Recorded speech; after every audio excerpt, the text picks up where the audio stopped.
Book 10. All of the other leaders of the Greek alliance dozed through the night, subdued by soft sleep, but not Agamemnon. Sleep had no hold on the troubled mind of the army's commander. Think of lightning. Hera's rich hair streams in the sky when her husband builds storms. Heavy rain or unspeakable hail or snow that sifts down over cultivated land, or the barbed wire mouth of a battlefield. Thus Agamemnon, the density of the groans from his heart's deep core, his visceral fear. Whenever he looked out over the Trojan plain, he marveled at how many fires burned before Ilion's walls, and at the din of flutes and pipes and the dull roar of humanity. And whenever he looked at the Greek ships, he pulled clumps of his hair out from the roots in appeal to Zeus on high, and his heart ached. Nestor came to mind. He would go to Nestor, and the two would find some way to save the army. He sat up and pulled on his tunic, then laced on his sandals and threw a lion's skin over his shoulders, a fiery reddish thing that reached down to his feet. And then he took his spear. Menelaus was just as troubled and sleepless. What would happen to all the Argives who had crossed the water for his sake and come to Troy with war in their hearts? He drew round his shoulders the dappled pelt of a leopard, put a bronze helm on his head, and gripping his spear, he went through camp to waken his brother, the great warlord, whom the common folk honored as a god. He found Agamemnon by the stern of his ship, putting on his armor, and, glad to see his brother Menelaus good at the war cry, said to him, "Brother, why are you arming yourself to rouse someone to scout out the Trojans? I am afraid you will find few volunteers for this mission. To go alone by night and spy on the enemy would take a brave man indeed."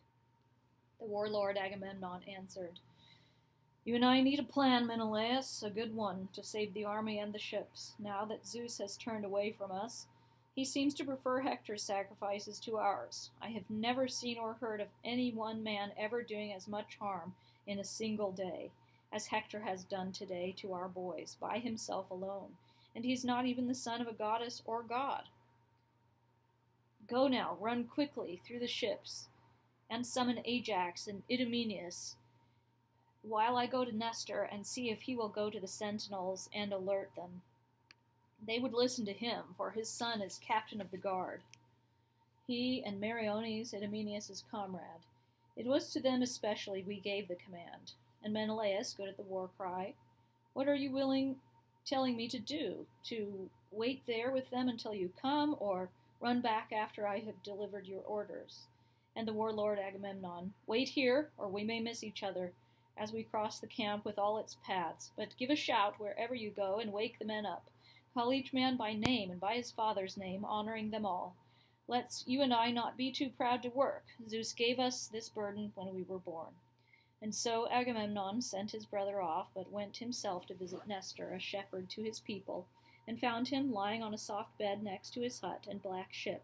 Beside him lay his rich gear, shield, 2 spears, and gleaming helmet, and the shimmering belt he always wore when he armed to lead his men into battle.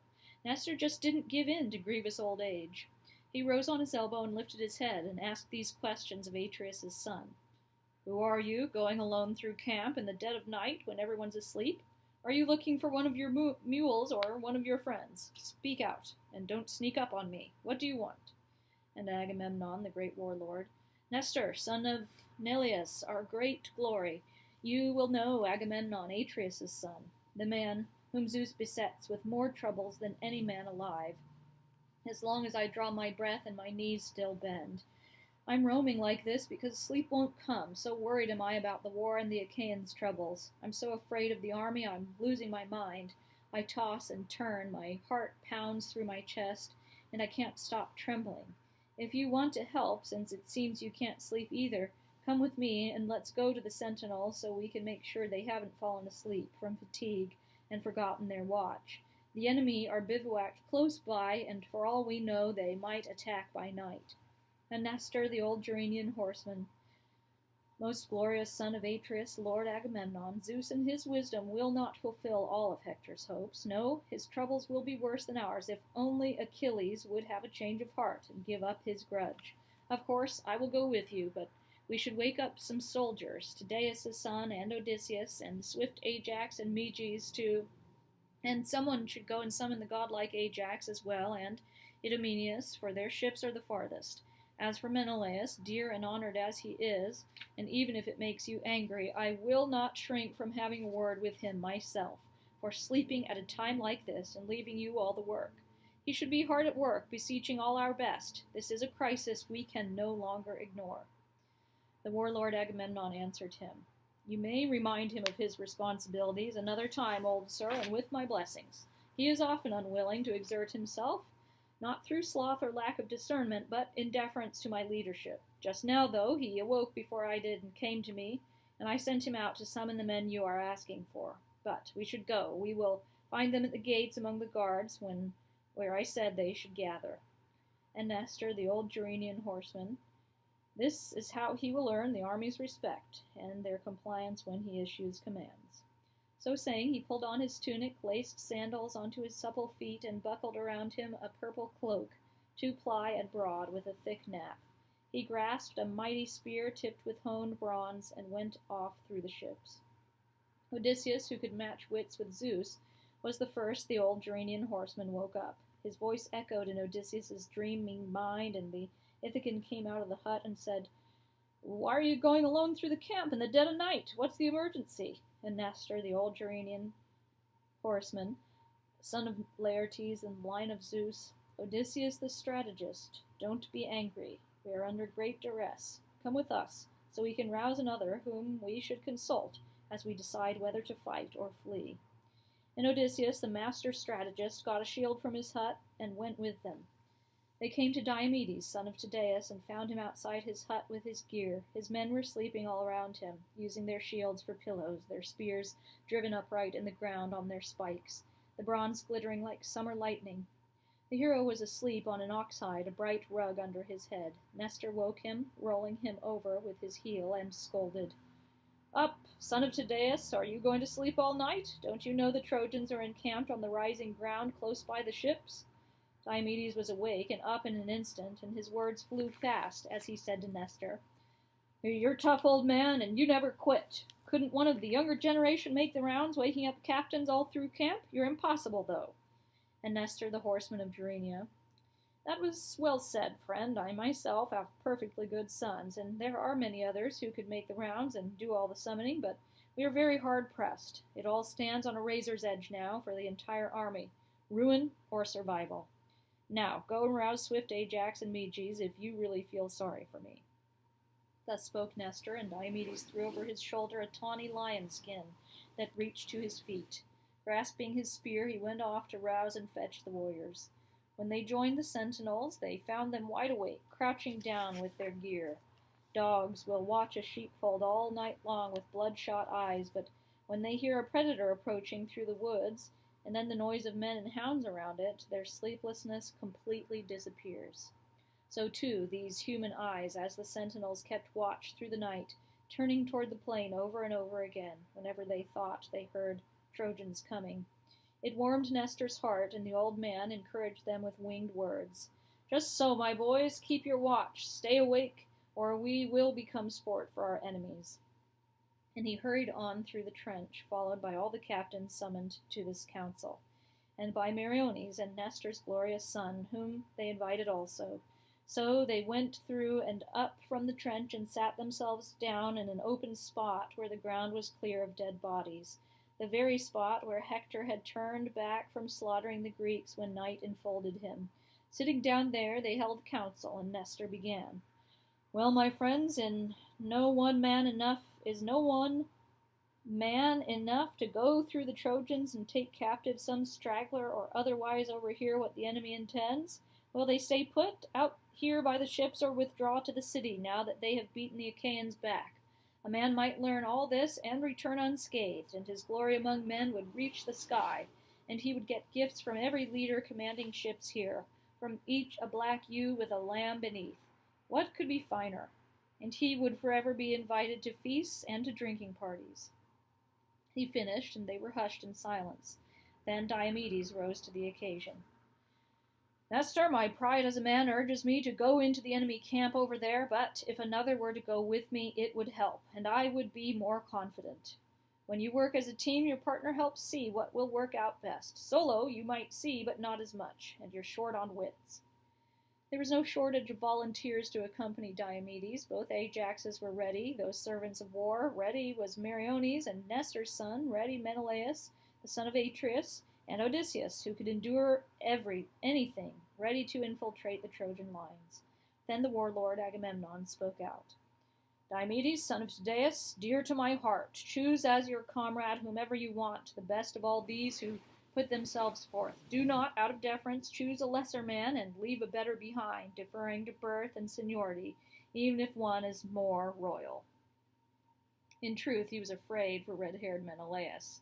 Diomedes, good at the war cry, said, If you really want me to make my own choice, how could I pass over godlike Odysseus, who has what it takes for any kind of work? The heart, the courage, and is Athena's friend. If he goes with me, we could make it back through blazing fire. He doesn't miss a thing. And Odysseus, who had endured many campaigns. Diomedes, don't overrate my merits or my faults. You're talking to Greeks who know what's what. We'd better head out. It's very late, going on toward dawn. The stars have shifted, and more than 2/3 of the night is gone. With that, they put on their formidable gear. Thrasymedes gave Diomedes a sword he left at his own ship and a shield. On his head he put a leather helmet without horn or crest, the kind they call a skull cap, and that young warriors wear.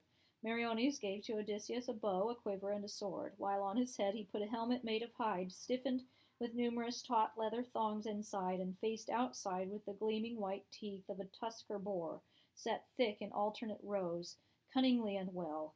It was lined with felt. This helmet had been stolen by Autolycus from Amintor's palace in Ilion, and he gave it to Amphidamas of Cythera to take to Scandea, and Amphidamas gave it as a guest gift to Molus, who gave it to his son Meriones to wear. Now it protected Odysseus's head. When the two of them had all their gear on, they headed out. Hard on their right, Pallas Athena sent a heron flying, and although they couldn't see the bird in the dark, they heard its night cry. Glad at the omen, Odysseus said a prayer to Athena. Hear me, child of Zeus, Aegis holder, you are ever by my side in all my troubles, and you look over me wherever I go. Be my friend once more, Athena, as never before. Grant that we return to the ships in glory, having done great deeds to confound the Trojans. And Diomedes, good at the battle cry, Hear me also, mystic daughter of Zeus. Go with me now, even as you went with my noble father Tydeus to Thebes, when he went as envoy of the Achaeans, leaving them by the river Asopus. He bore to the Cadmeans peaceful words, but on his return did violent deeds, with you, divine one, standing beside him. Be thou willing to stand by me now, and I will sacrifice upon my return a sleek heifer, broad-browed, unbroken, that man has not yet put under the oak. I will gold leaf her horns. Thus the heroes, and Athena heard them. Their prayers said, the two moved forward like two lions at midnight, picking their way through corpses, weapons, and crusted black blood. Hector did not allow the Trojans to sleep either. He gathered together all their great and all the Trojan leaders and chieftains and laid before them this stratagem. Who will volunteer for special duty and a hefty reward? I will guarantee a chariot and 2 high-maned horses, the best in the Achaean beachhead camp, to the man who will dare to win himself glory by going close to the ships and spying out whether they are still guarded as they used to be, or whether our enemies, having suffered defeat at our hands, are planning their escape and are too fatigued to watch through the night. He finished, and they were all hushed in silence. Among the Trojans was a certain Dolon, son of Eumedes, the godly herald, a man rich in gold and bronze, ill-favored but fast. He was the only brother among 5 sisters, and the only Trojan to respond to Hector. Hector, my pride as a man urges me to go close to the ships and scout around, but lift your staff and swear to me an oath that you really will give me the horses and chariot, tricked in bronze, that carry the peerless Achilles, and I will not be a disappointment to you as a scout, but will go straight through their camp until I reach Agamemnon's ship, where their leaders will be deciding in council whether to fight or flee. So Hector took his staff and swore, Zeus be my witness, Hera's thundering lord, that no other Trojan will drive these horses, but you alone will enjoy them forever. He swore an empty oath. Dolon, excited, slung his curved bow around his shoulders, cloaked himself in a gray wolfskin, and put on a weasel cap. Taking a javelin, he left for the ships, but he never returned to bring any information to Hector. He had passed the crowd of horses and men and was moving eagerly along when Odysseus saw him coming and said to Diomedes, "There's someone coming from their camp. I don't know whether to spy on our ships or to strip one of the corpses. Let him get past and down the plain a little. Then we can take him. If he starts to outrun us, hem him in toward the ships and away from his camp. We don't want him to escape toward the city." So the two of them lay down among the dead just off the path. Dolon ran by unaware and had gone about the length of a furrow a mule plows. They are better than oxen at pulling the plow in deep, fallow land. When the two Greeks ran after him, he stopped when he heard the sound, assuming they were friends sent from the Trojan camp to call him back, and that Hector had called a retreat. They were within a spear cast before he realized they were hostile. He started to run. Diomedes and Odysseus picked up their speed. Like a pair of hounds on a hare or a doe that goes bleating before it out in the woods. They had cut him off and were hard in pursuit when Dolon was coming up to the sentinels. Athena put a burst of strength into Diomedes, so that no other Achaean would be able to score the first blow, and Tydeus' son arrived too late. Diomedes closed the gap and called out, "Hold it! You're in spear range and as good as dead!" And he threw as he spoke, but purposely missed, the point of the polished spear sailing over the Trojan's right shoulder and into the ground. Dolon stopped in his tracks, terrified, stammering, his teeth chattering and pale with fear. His two pursuers came up, panting for breath, and seized his hands. Bursting into tears, he said, "Take me alive, I'm good for the ransom. At home we have bronze and gold and well-wrought iron, and my father would give you unlimited ransom, and if he heard I was alive at the Achaean ships." And Odysseus as wily as they come. "Get a grip, man. No one's going to kill you, but tell me this, and give me a straight answer. What are you doing out here by the ships, alone at night, when everyone's sleeping? Do you have a mind to strip a corpse or two? Did Hector send you out on espionage, or are you acting on your own volition?"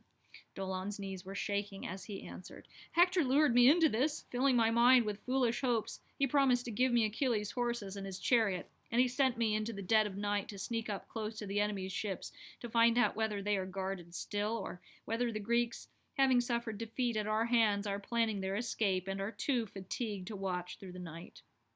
Odysseus smiled at him wisely and said, "Your heart was set on truly great reward, Achilles' horses, but they are difficult for mortal men to control. Only Achilles, born of a goddess, can master them.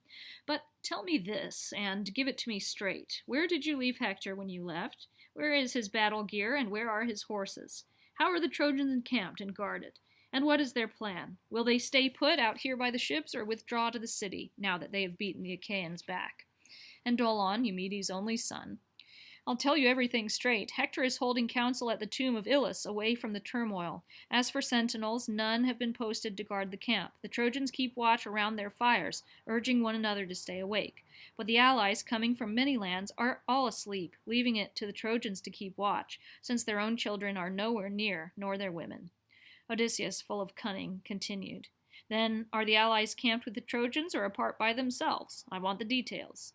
Dolon, son of Eumedes, responded, "I'll tell you everything straight. Toward the sea are the Carians and Paeonians archers, along with the Leleges, Cauconians, and the Pelasgi. Over toward Thymbre is the Lycian sector.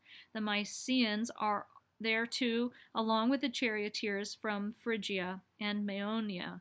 But why all these details? If you want to infiltrate the Trojan camp, the Thracians are here at this edge, just arrived, with their king, Rhesus, son of Aeneas. He has the finest horses I ever saw, the greatest, whiter than snow and as fast as the wind. His chariot is done in silver and gold, and he came with his massive gold armor, amazing to see, not what mortal men wear, but what you'd expect on the deathless gods. But look, take me to the ships now, or leave me tied here, so you two can go and see for yourselves if I'm telling the truth."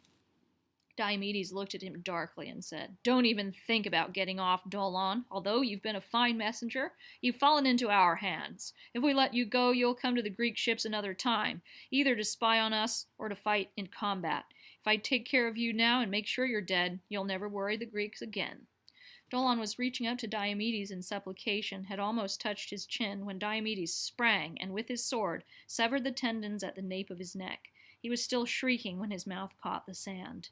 They stripped the ferret skin cap from his head and took the wolf's hide, the recurved bow, and the long spear. Odysseus held these up and prayed to Athena, the despoiler.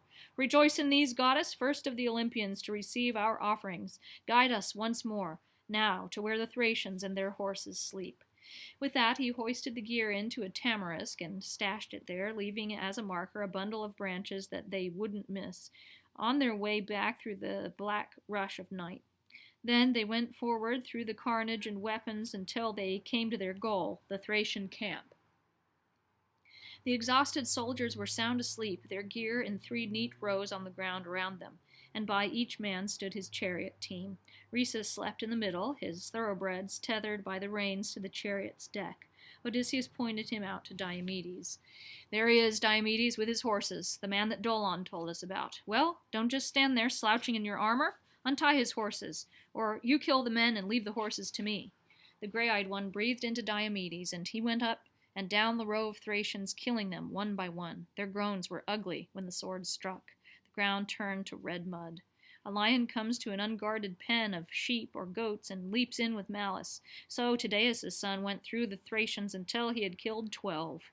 Odysseus, always thinking, pulled each body out of the way by the feet, as soon as Diomedes did his work with the sword, so that the combed horses would have an easy path and not be spooked by having to step over dead bodies, which they were as yet unused to. The 13th was Rhesus. As Tydeus' son separated him from the sweetness of life, he gasped for breath. Diomedes stood over him that night in a bad dream sent by Athena. By now Odysseus had the horses free and roped together with the reins. He drove them out of the Trojan camp with his bow, not having noticed the gleaming whip in the chariot. He whistled over to Diomedes, who was pondering his next reckless move. Should he pull the chariot out by its pole, or dump the gear piled in it and carry it out? Or should he just kill more Thracians? While he was weighing his options, Athena stood near to him and said to the hero, "Time to get back, son of great Tydeus, to the hollow ships, before some other god rouses the Trojans and you are chased back." He knew it was the voice of the goddess and quickly mounted the horses. Odysseus smacked them with his bow, and they made for the ships. Apollo was out that night too, and when he saw Athena helping Diomedes, he made his silver presence felt in the camp, and awakened Hippocoon, a Thracian lord, one of Rhesus's high-born kinsmen. He started from his sleep, and when he saw the place empty where the horses had stood, and the men gasping in pools of blood, he groaned and called his old friend by name. Then everything was confusion and noise, the Trojans running up from all over the camp to view the havoc wreaked by the warriors, who by now were halfway back to the ships. When they reached the spot where they had killed Hector's spy, Odysseus reined in the horses. Diomedes jumped down and handed up to him the bloody spoils, then mounted again and lashed the horses, who flew on to the ships. Nestor heard the sound first and said, "Friends, Argive commanders and counselors, I may be mistaken, but still I must speak. The sound of horses' hooves strikes my ears. Let us hope that Odysseus and strong Diomedes have rustled some horses away from the Trojans, but I fear in my heart that the best of the Argives have come to harm in the enemy camp." He was hardly finished when they arrived. They got down and were welcomed warmly with hand clasps and gentle words. Gerenian Nestor was first with his questions. "Praise be, Odysseus, glory of the Greeks. Where did you two come by these horses in the Trojan camp? Or did you meet some god who gave them to you? They shine like the sun. I'm always among the Trojans. Old I may be for a warrior, but I don't stay with the ships. But I never saw such horses as these. No, I think a god met you and gave them to you. Zeus in the clouds loves you both, as does his gray-eyed daughter who bears the Aegis." And Odysseus, wise in every way. "Nestor, son of Neleus, glory of the Greeks, a god could easily give us, if he wanted, even better horses. Such is heaven's power.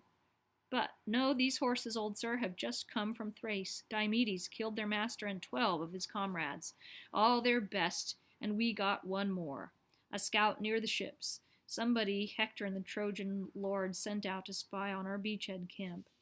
And he drove the horses round the trench, roaring with laughter. The others followed in high spirits. And when they came to Diomedes' well-built shelter, they bound them with thongs at the stall where his horses stood champing grain. And on the stern of his ship Odysseus placed the bloody spoils of Dolon until such time as they could prepare a sacrifice for Athena. Then they waded into the sea and let the waves wash the thick sweat from their legs and necks until they felt refreshed. Then they went to the tubs. After they bathed, they rubbed on rich oil and sat down to eat, drawing off wine from the brimming bowl to pour to Athena.